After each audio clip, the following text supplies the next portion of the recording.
Ni hao les amis, aujourd'hui 73e jour de l'aventure réveil à Tainan. Alors c'est probablement, je suis même sûr, oui, c'est le dernier jour ici aujourd'hui. Bon, je me suis prévu un programme probablement un peu trop ambitieux. Je vais commencer par aller manger. Je vais aller dans un restaurant qui se trouve pas très loin d'ici, apparemment qui est une véritable institution ici. C'est l'un des plus vieux restaurants de nouilles de Tainan, mais aussi de Taïwan. Et c'est tout près d'ici. Donc on va commencer par aller manger. Ensuite, il y a un marché que j'aimerais voir qui s'appelle Yongle ou Yongle Market, qui est un petit peu plus loin, encore un marché. J'espère qu'il sera ouvert celui-ci aujourd'hui. Et puis, encore une zone créative. Il y en a plusieurs ici, hein. Une zone artistique, créative, artistique, comme je suis allé voir hier, qui est un peu plus au nord. On ira voir ça. Et puis il y a tout un quartier aussi que j'ai pas encore exploré, que j'aimerais bien découvrir. Voilà, bah écoutez, c'est parti pour une nouvelle journée, pour la dernière journée d'exploration à Tainan.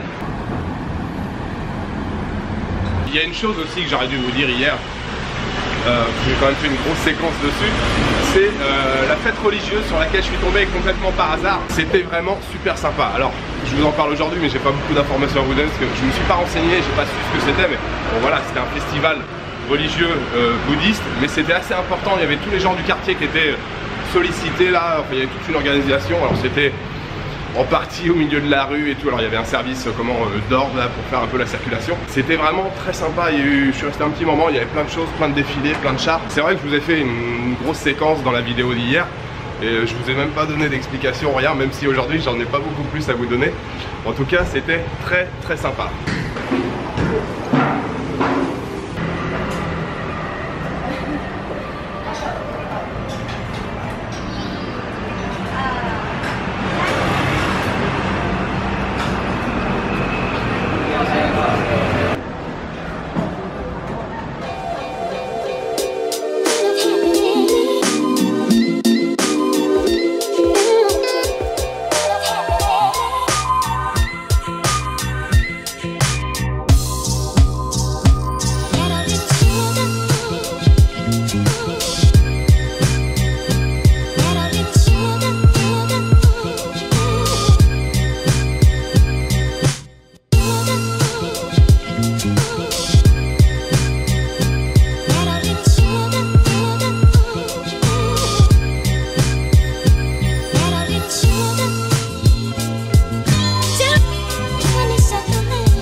Alors ce restaurant, c'était vraiment sympa. Je crois pas vous avoir donné le nom, ça s'appelle Du Xiao Yue. C'était très très bon. Donc ça coûtait 220 $. Je viens de regarder, ça fait exactement 6,16 €. Les pâtes étaient vraiment bonnes. Mais alors le plat de crevettes, là, les beignets de crevettes, ça c'était vraiment excellent. C'était croustillant à souhait et tout. Et surtout la sauce à côté, c'était vraiment excellent. Donc j'ai marché un petit peu, j'ai pris la direction du Yongle Market. Je me trouve dans le quartier, mais je me suis un peu éloigné. J'ai trouvé un temple avec une cour super calme.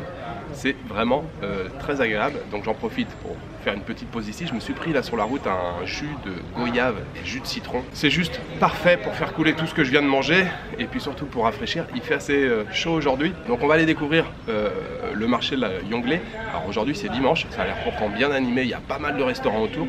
Et puis le quartier qui se trouve aux alentours là, j'ai pas encore vraiment exploré, ça a l'air d'être assez sympa.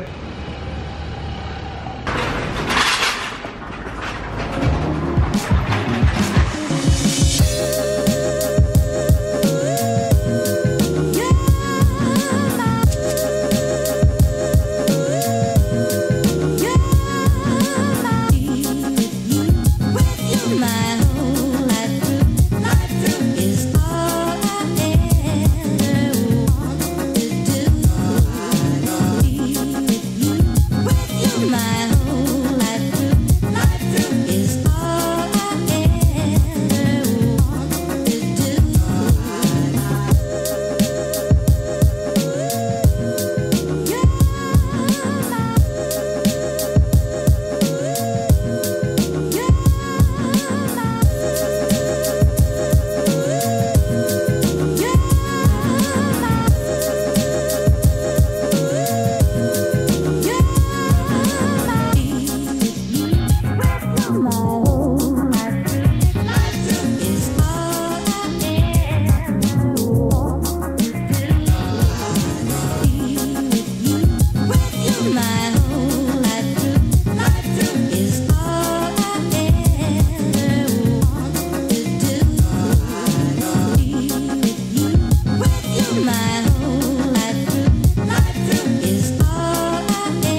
retour au temple où je vous ai parlé tout à l'heure. J'ai fait le tour du Yongle Market, même si à l'intérieur il y avait pas mal de choses qui étaient fermées, il y avait quelques boutiques de vêtements.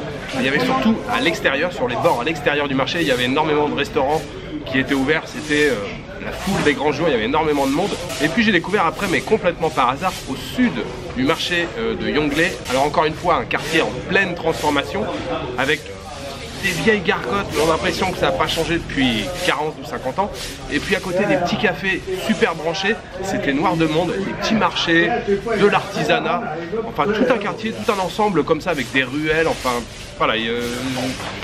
Cette ville est vraiment surprenante, il y a un nombre de quartiers comme ça qui se mélangent, qui deviennent tendance, qui étaient des quartiers anciens il y a peut-être encore à peine 3-4 ans, où personne allait, et aujourd'hui ça devient super branché d'y aller, et ça se mélange, il y a des queues infernales pour acheter une glace ou manger un bol de nouilles. Ça bouge de tous les côtés, vraiment, Tainan, ça bouge beaucoup. Et plutôt au nord du Yongle Market, le quartier où je me trouve maintenant, qui est un peu plus résidentiel avec des ruelles plus calmes. Donc je vais faire un tour ici, là, maintenant, dans ce quartier-là.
Je viens d'arriver au Tainan Park, les amis, et c'est très chouette. Alors c'est blindé de monde, je pense que ça parle plus indonésien ici que chinois dans le parc là, parce qu'il y a vraiment beaucoup d'indonésiens. C'est dimanche, c'est probablement leur jour de congé aussi. Le parc a l'air très chouette, je suis juste à l'entrée là, j'ai fait juste quelques dizaines de mètres, mais ça a l'air assez grand, ça a l'air bien sympa, il y a pas mal d'arbres, il y a un bassin là devant moi, un genre de petit lac avec un temple au milieu, ça a l'air très chouette. En plus là, avec la fin d'après-midi, il fait un peu moins chaud. Et pas très loin, il y a le 321 Art Alley Settlement, encore une zone artistique qui est pas très loin là. Donc je vais aller jeter un petit coup d'œil tout à l'heure, c'est ce dont je vous avais parlé ce matin. Et puis j'ai fait la balade au-dessus là du Yongle, je sais pas comment on dit, Yongle Market, plutôt quartier résidentiel, mais alors pareil, avec des vieilles bâtisses, il y a encore des maisons en bois et tout. C'était vraiment chouette à explorer.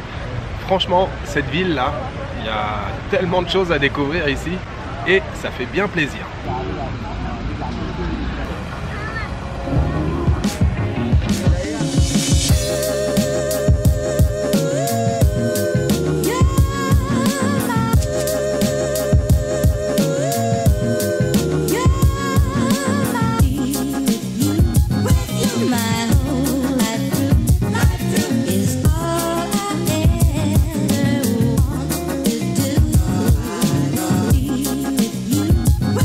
My whole life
Alors, vous attendiez tous à ce que je mange sur un night market ce soir? Eh bien non, il n'y a pas de night market. J'essaye d'arrêter et je vous avoue que c'est très difficile. Non, je déconne. Plus sérieusement, alors les deux qui étaient ouverts ce soir, c'est 2 night markets que j'ai déjà fait.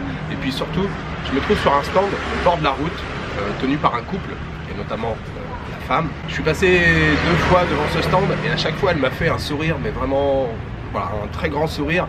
Elle m'a regardé vraiment, enfin voilà, il y a des sourires qui sont plus profonds que d'autres. La première fois où je suis passé, c'était le premier jour, je me suis dit voilà, je reste 4 jours ici, je veux absolument venir manger ici. Cette dame là, elle m'a l'air vraiment adorable. En fait, les fois où je suis passé, c'était pour manger mon gâteau au matcha qui est sur un banc qui est juste derrière. Donc voilà, je me suis dit c'est le dernier soir, je vais manger sur le petit stand de cette dame. Elle fait du tofu et puis elle a aussi des petites brochettes de goulettes de poisson et des choses comme ça. En fait, je pensais qu'elle mélangeait tout dans une assiette. En fait, c'est 2 choses séparées, donc moi je lui ai demandé de tout. Donc du coup, je me suis mangé 4 brochettes plus une grosse assiette de tofu. Alors, le tofu, il est frit. Mon mari le fait frire dans l'huile. Donc une grosse assiette de tofu frit avec du chou mariné dessus, arrosé de sauce soja. Moi j'ai remis un peu de sauce piment par-dessus. Je suis éclaté. J'ai mangé les 2 assiettes là, je pense que j'ai autant mangé que si j'avais été sur un night market. En tout cas, je suis ravi, voilà, d'être venu manger chez elle. Et magie de la vidéo, les amis, on se retrouve directement dans mon 7-Eleven. Alors c'était une grosse journée à Tainan. Vraiment, j'ai fait beaucoup de kilomètres aujourd'hui et c'était vraiment une très belle journée pour cette dernière journée ici. Demain, je n'ai toujours pas de programme. Oui, je ne sais pas où je vais demain, la nuit porte conseil. Vous découvrirez demain matin la prochaine destination. En fait, il me reste 6 jours à passer à Taïwan. Je pars de Kaohsiung, qui est tout près d'ici. Alors, 6 jours pour Kaohsiung, je pense que ça fait beaucoup. Je vais voir si je peux me trouver une autre destination entre les deux. Après, Kenting, ça m'intéresse, c'est tout au sud de l'île. Il faut aussi que je passe par Kaohsiung. Alors, voilà, je vais réfléchir à tout ça ce soir. Vous découvrirez demain matin. Je vous souhaite une bonne soirée, une bonne nuit, une bonne après-midi. Je vous donne rendez-vous demain pour une nouvelle journée à Taïwan. Ciao, good night.